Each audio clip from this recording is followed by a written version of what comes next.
सुनीता बहन, मुझे तो डर लगता है कि गांव में तो शहर की चुड़ैल आ गई है। पता नहीं वो कुछ जानती भी है या नहीं। अरे रीना, तुम्हें डर लग रहा है और मुझे तो राजेश की चिंता हो रही है। वो बाजार में गए हैं और अभी तक नहीं घर लौटे। मुझे तो डर लग रहा है कहीं वो शहर की चुड़ैल राजेश के साथ कुछ गलत न कर दे। हे ईश्वर, मेरे पति की रक्षा करना।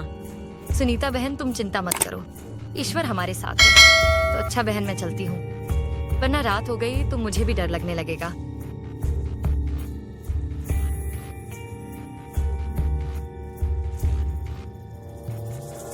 आज मैं अपनी सुनीता के लिए कुछ भी नहीं ले जा पा रहा हूँ। अरे अरे, ये कैसी आवाज आ रही है? मुझे तो डर लग रहा है कहीं शहर वाली चुड़ैल ना आ जाए।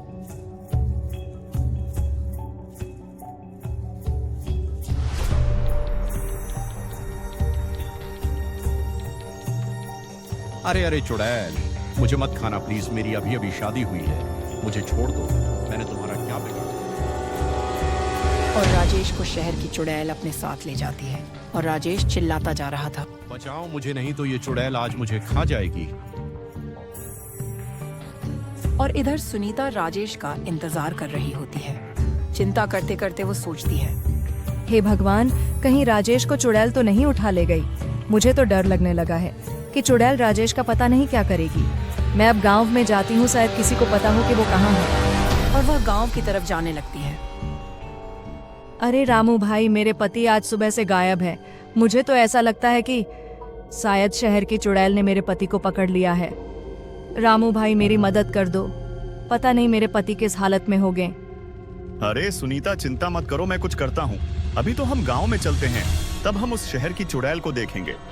रामू और सुनीता गांव की तरफ जाने लगते हैं। गांव में कुछ लोग इकट्ठे थे, वहां पर कुछ बातें हो रही थीं। तभी रामू और सुनीता वहां पर पहुंच जाते हैं। अरे बिरजू, आज सुबह से राजेश गायब है। हमें तो ऐसा लग रहा है कि उस शहर की चुड़ैल ने राजेश को पकड़ लिया है। उस शहरी चुड़ैल ने तो हमारा जीना हराम कर दिया है। मेरी मानो तो उस चुड़ैल को पकड़ लो, नहीं तो हम चैन से जी नहीं पाएंगे। फिर सारे गांव वाले चुड़ैल को ढूंढने जाने लगते हैं।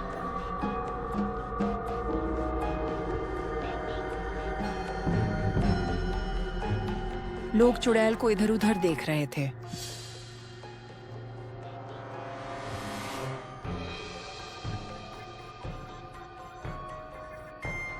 बिरजू, यहाँ तो कोई नहीं दिखाई देता है।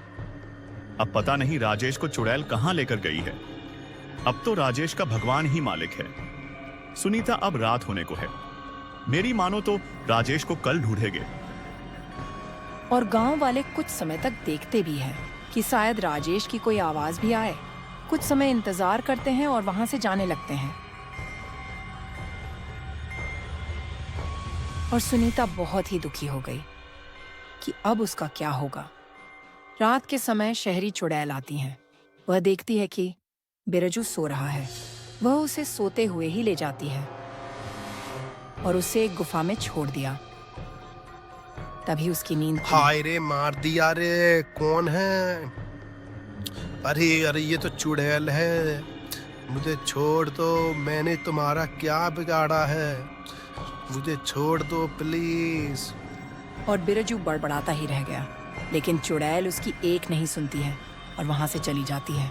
अरे बिरजू, तुम्हें भी ये चुड़ैल यहाँ उठा लाई। अब हमारा क्या होगा बिरजू भाई? और मेरी सुनीता कैसी है? हे भगवान, मैं तो इतनी मुसीबत झेल रहा हूँ, लेकिन इतनी मुसीबत मेरी सुनीता को मत देना। तुम्हें अपनी पत्नी की पड़ी है। मुझे तो चिंता है कि यहाँ से कैसे निकलें। मेरी मानो तो यहाँ से हम अभी निकल जाते हैं, क्योंकि चुड़ैल अभी बाहर गई है और हम चोरी से यहाँ से बाहर निकल जाएंगे। फिर हम अपने गांव वालों को यहाँ पर लाएंगे, तब हम इस चुड़ैल को मार भगाएंगे, तभी ये चुड़ैल मानेगी। हाँ हाँ भाई, तुम कह तो ठीक रहे हो। मुझे इस चुड़ैल ने परेशान कर रखा था। इसने मुझ पर सारा काम कराया है, कहीं झाड़ू का काम तो कहीं अपने हाथ पैरों की मालिश करवाती। मैं अब यहाँ एक पल नहीं रहना चाहता। अब चलो, एक पल की भी देरी मत करो। और राजेश और बिरजू वहां से भागते हैं।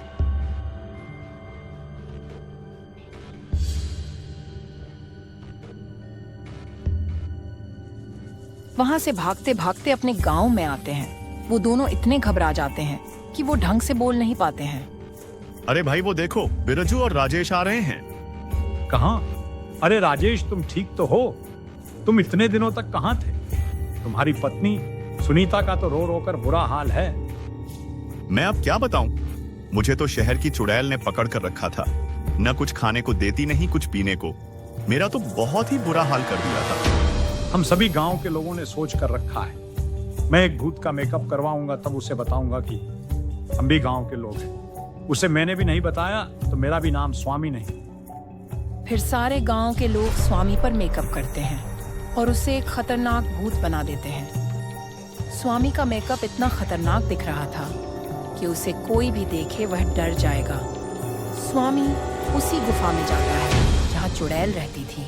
ए दुष्ट चुड़ैल, तू मेरे इन गांव वालों को डरा रही है और इन पर जुल्म ढा रही है।